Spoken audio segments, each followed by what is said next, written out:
here is it Shurmi and I welcome you all to my YouTube channel Shurmi Vlog। और अगर आप मेरे blogs में पहली बार आए हैं तो do hit the subscribe button. तो आज हम एक इम्पॉर्टेंट बात करने वाले हैं। गर्ल्स की लाइफ में ये दिन बहुत बार आता है, फ्रेशर्स एंड फेयरवेल। मतलब हम जैसे 10th के या 12th के बाद भी कभी कभी 10th में भी मिल जाती है, कभी कभी 12th में भी मिल जाती है फेयरवेल, या फिर जैसे आप कॉलेज में एंटर होते हो तो आपके जैसे कि कॉलेज में आप एंटर हुए तो ऑलमोस्ट 1 महीने के अंदर अंदर या कभी कभी 2 महीने लग जाते हैं। उसके बाद में आता है आपका फ्रेशर्स, और फ्रेशर्स का दिन हर लड़की के लिए बहुत ज़्यादा इंपॉर्टेंट होता है। मतलब क्या करे, तैयार होना है, ये होना है, पर उन्हें पता नहीं होता कि एक्चुअली फ्रेशर्स में क्या होने वाला है, कितनी कितनी स्टेजेस होती हैं, या फेयरवेल में क्या होने वाला है उन्हें, मतलब कौन कौन से स्टेजेस से जाना पड़ेगा, कुछ भी नहीं पता होता। सब कुछ एकदम मतलब अंधा, एकदम आपकी आइज़ को फोल्ड कर दिया and you are just walking, blindfold हो गया, मतलब इस तरह से लगता है, क्योंकि एक्चुअली किसी को कोई आइडिया नहीं होता कि होने क्या वाला है। तो आज हम क्या करेंगे, थोड़ा सा उसी का रिवीजन जैसे कर लेते हैं। मैं आपको एक बेसिक पॉइंट बता देती हूँ कि एक्चुअल में फेयरवेल या जो फ्रेशर्स होती है उनमें होता क्या है। तो नॉर्मली फ्रेशर्स और फेयरवेल में क्या होता है, 3 राउंड होते हैं। There are 3 round. तो हम पहले फर्स्ट राउंड की बात करते हैं। फर्स्ट राउंड बहुत ज़्यादा इंपॉर्टेंट होता है, क्योंकि अगर आप इसमें सेलेक्ट होते हो तो ही आप आगे सेकंड और थर्ड राउंड में जा पाओगे, तभी आप मिस फ्रेशर या मिस फेयरवेल बन पाओगे। और आपने टारगेट बना रखा है, यार मेरे को तो इस बार का मिस फ्रेशर बनना ही बनना है, कॉलेज में आते ही मतलब अपनी धाक जमा लेनी है, या मिस फेयरवेल बनना है क्योंकि मैं चली जाऊँगी और आगे मुझे ऐसा कोई मौका नहीं मिलेगा। तो अगर आपने ऐसा कुछ ठाना है तो एकदम आप सही जगह हैं। तो मैं आपको बताती हूँ कि एक्चुअली में कैसे 3 स्टेप्स होते हैं जनरली, नॉर्मली। बाकी अपना अपना कॉलेज जो अरेंज कर रहा होता है तो स्टूडेंट्स का भी कुछ थोड़ा बहुत चेंज कर लेते हैं। तो बेसिकली तो 3 ही होते हैं। सो लेट्स डिस्कस कि क्या 3 वो स्टेप्स होते हैं। तो 3 स्टेप में फर्स्ट स्टेप होता है, आपको रैंप वॉक करनी होती है। मतलब आपने किस तरह से साड़ी पहनी है, आप किस तरह से तैयार हुए हो, और आपने कैसा मेकअप किया, आपकी कैसी ज्वेलरी। जैसे कभी कभी ना वो थीम भी रख देते, जैसे कि हमारे टाइम जो फ्रेशर्स हुई थी तब थीम रखी थी बॉलीवुड रेट्रो स्टाइल। तो जो लोग रेट्रो स्टाइल में ना तैयार होकर आए थे तो उनके ज़्यादा चांसेस थे फर्स्ट राउंड को क्लियर करने के। तो अगर आपको कोई थीम दी है तो प्लीज़ मेक श्योर कि आप थीम के अकॉर्डिंग जाए, वरना तो आपका जो ड्रीम है वो सब टूट जाएगा और आपका सपना बीच में रह जाएगा मिस फ्रेश या मिस फेयरवेल बनने का। तो आपको थीम के अकॉर्डिंग तैयार होकर जाना है फर्स्ट थिंग। तो आप रैंप वॉक करोगे तो अच्छा भी लगेगा, ठीक है। तो आपको रैंप वॉक करना होता है। रैंप वॉक के लिए आप मैं आपको लिंक दे दूँगी मेरी प्रीवियस वीडियो, जिसमें मैंने पूरा दिखाया है कि कैसे रैंप वॉक होती है, सब कुछ क्या होता है। तो आप वहाँ देख लेना। बाकी आप हीरो हीरोइंस की जो मॉडलिंग करते हैं थोड़ी बहुत, उनकी रैंप वॉक देख लेना। बाकी आप क्या करें, मिरर को रखें, मिरर के सामने खुद वॉक करके प्रैक्टिस करें। तो आप और ज़्यादातर ना यही गाना चल रहा होता है कि जलवा फैशन का है ये जलवा, या कभी कभी कुछ चेंज हो जाता है। तो आप जो फैशन का है जलवा गाना बजाकर खुद मिरर के सामने खुद ही वॉक करके देख लेना। तो आपको पता चल जाएगा कि किस तरह से वॉक करना है, मुझे कहाँ रुकना है, मुझे कैसे टर्न करना है। तो हमें भी बहुत प्रॉब्लम हो रही थी, हौच पौच हो रहा था भाई कितनी वॉक करनी है, कैसे वॉक करनी है, कितना स्टाइल करना है, कैसे राउंड लेना है। तो वो आपके ऊपर है एज योर पर्सनल। तो वो फर्स्ट राउंड जो होता है वो आपकी स्टाइल, आपकी लुकिंग, आपकी मेकअप और आपकी वॉक पे कितनी कॉन्फिडेंटली आप चलते हो। क्योंकि कई लड़कियाँ होती हैं नीचे गर्दन करके ऐसे से चुपचाप चलती हैं, तो वो तो आउट। अगर आप भी उनमें से हो कि आप भी ऐसे सोच रहे हो कि मैं नीचे गर्दन करके चल रही हूँ और मेरे को मिस फ्रेशर बनना है, तो आप बेटा नहीं जा सकते आगे, आप आउट हो जाओगे। तो आप पहले ही तैयार करें, आपकी जो चिन है वो ऊपर होनी चाहिए नॉर्मली, तो आप कॉन्फिडेंट दिखोगे। अगर आपकी चिन नीचे है तो मतलब आप कॉन्फिडेंस की कमी लग रही है, ऐसा लगेगा उनको। तो चिन को थोड़ा ऊपर रखें ताकि कॉन्फिडेंस लगे, छोटी सी स्माइल रखें और चिन ऊपर रखें। तो ये 2 चीज़ों के साथ में, चिन अप एंड स्माइल के साथ में, आप जो है अपना फर्स्ट राउंड जीत सकते हो। और अपने लुक और साड़ी से तो जीतोगे। तो जो फर्स्ट राउंड है वो आपका रैंप वॉक का है।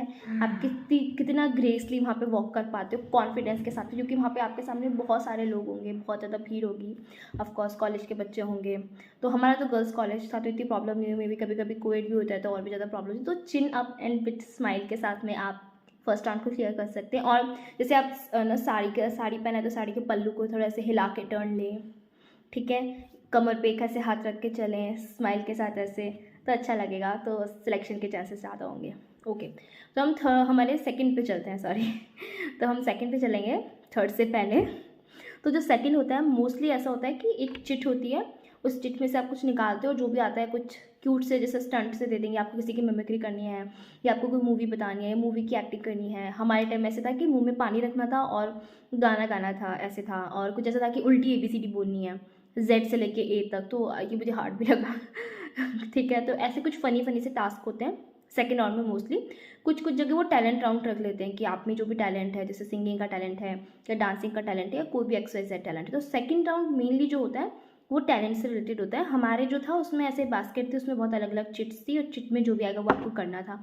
एक में आया था कि ना आपको वो जो हेरा फेरी मूवी में जो परेश रावल है उनकी एक्टिंग करनी थी, तो लड़की ने बहुत अच्छे से एक्टिंग करी। एक में था कि आपको बूढ़ी दादी अम्मा की एक्टिंग करनी है, और एक में था कि आपको ना मतलब सेल्फी क्लिक करनी है, जैसे आप सेल्फी क्लिक करते हो फ़ोन में। इन सब में बस वो ये दिखते हैं कि आपका कॉन्फिडेंस कैसा है। मान लो आपको परेश रावल की दे दी है और आपको बिल्कुल भी कुछ नहीं आता है, तो आप कुछ भी बोलो बट कॉन्फिडेंस के साथ बोलो, ऑडियंस वहाँ पे हंसनी चाहिए। अगर वो लोग हंस रहे हैं, उन्हें वो पसंद आ रहा है, राइट, तो वो आपको सेलेक्ट कर लेंगे। क्योंकि एग्जैक्ट आपको डायलॉग तो याद नहीं हो सकते हैं, राइट, तो वो कॉन्फिडेंस देखते हैं। ये जो सेकंड राउंड होता है, इन सब में ये होता है कि कई लड़कियां कुछ नहीं बोलती हैं, माइक हाथ में होता है, वो उनको टास्क दे देते हैं, वो कुछ भी नहीं बोलती, लिटरली वो चुपचाप खड़ी रहती हैं और फिर वो बोलती हैं मुझसे नहीं हो रहा, या शर्मा के चली जाती हैं, तो उनका सिलेक्शन नहीं होगा, टू बी वेरी ऑनेस्ट।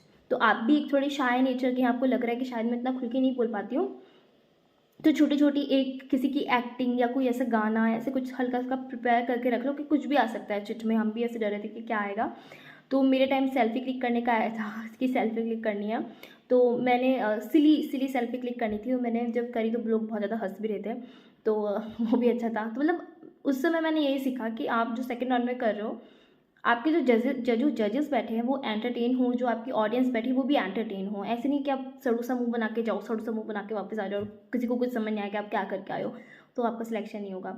तो ये बात भी आप ध्यान रखनी है।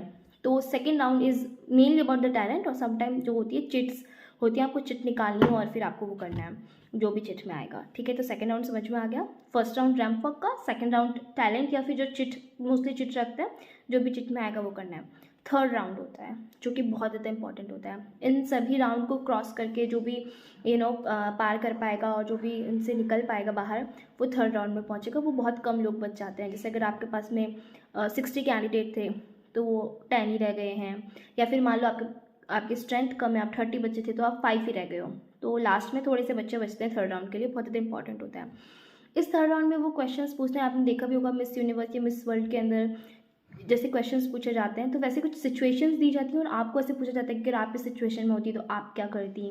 तो जैसे मुझे क्वेश्चन इन्होंने दिया था कि फैमिली है और पैसा है और एक और चीज़ थी, और इन तीनों में से किसी एक को चूज़ करना था। फैमिली, पैसा, शायद मस्ती, ऐसे कुछ था, फन टाइप कुछ ही था।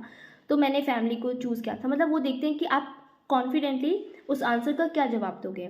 और जैसे एक हमारे जो मेरी फ्रेंड थी उनसे ऐसे पूछा था कि एक वर्किंग वूमेन है और एक हाउस वाइफ है, तो दोनों में से आप क्या प्रेफर करोगी और आपको क्या सही लगता है। मतलब आप एक आपको वर्किंग वूमेन ज़्यादा अच्छी प्रेफर करोगे या फिर आप एक हाउस वाइफ प्रेफर करोगे, ये क्वेश्चन था। तो जो थर्ड राउंड होता है वो बहुत ज़्यादा इंपॉर्टेंट होता है। उसमें मतलब आपकी दिल से क्या आवाज़ आ रही है पहली, और कितना कॉन्फिडेंट है, क्योंकि अचानक से आपसे क्वेश्चन पूछा, इतने लोग हैं, आंसर भी नहीं आता है कभी कभी तो, और आपको मतलब वो पूरा एकदम कॉन्फिडेंस के साथ में धीमे धीमे सारा बोलना है। इसमें एक आप ये कर सकते हो थर्ड राउंड में, जो भी आपके थॉट हैं जल्दी से सारे मत बोल दो, वरना आप अगले मिनट मतलब साइलेंट मोड पे चले जाओगे कि अब क्या बोले, शायद 1 या 2 मिनट मिलते हैं।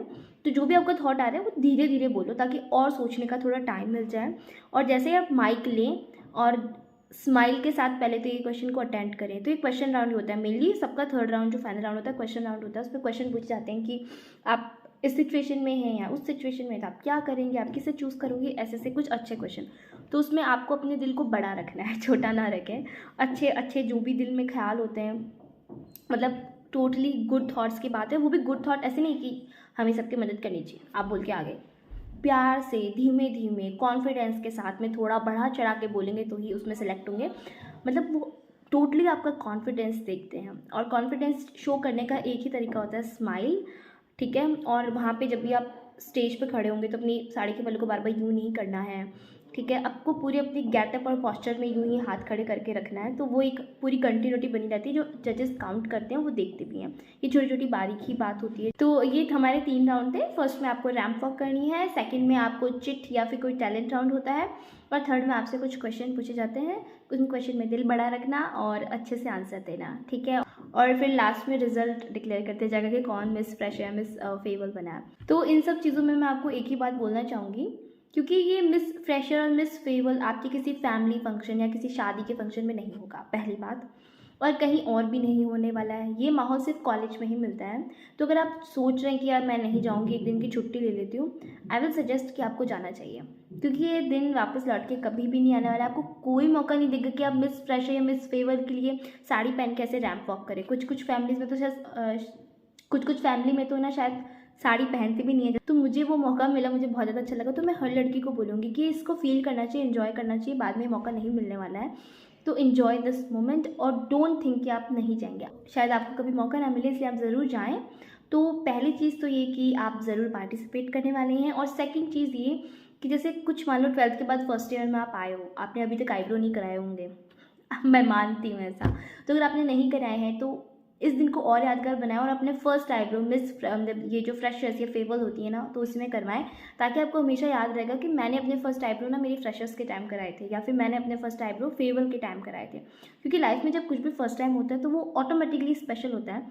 तो 2 चीज़ें मैं आपको बोलनी थी कि आप फ्रेशर्स में जाएं, इसे बिल्कुल भी स्किप ना करें। और दूसरी चीज़, अपने आईब्रो इस दिन के लिए ज़रूर सेव करके रखें। आपको बहुत अच्छा लगेगा इस दिन का आईब्रो बनवा कर, क्योंकि आपका फर्स्ट टाइम होगा इस वजह से। सो या मैं आज की अपनी वीडियो को यहीं पे एंड करती हूँ। आई होप आपको मेरी वीडियो बहुत अच्छी लगी होगी, बहुत हेल्पफुल भी लगी होगी। कोई भी आपकी बहन या सिस्टर या कोई भी कज़न या आस पड़ोस में कोई भी किसी की भी जो भी लड़की है उनकी फ्रेशर्स या फेयरवेल होने वाली, तो ये तो उन्हें ज़रूर सेंड करें, ताकि वो जाएँ, अपना मन बनाएं और उन्हें एक कॉन्सेप्ट मिल सके कि एक्चुअली में फ्रेशर्स और फेयरवेल में क्या होता है और वो 3 राउंड किस तरह से होते हैं। और हाँ, स्माइल करना, चिन अप करना और कॉन्फिडेंस, ये तीनों चीज़ें बिल्कुल भी मत भूलना। So bye bye, I am ending my video here today. I hope you like my video and don't forget to like, subscribe and share my video. We'll meet soon. Bye bye.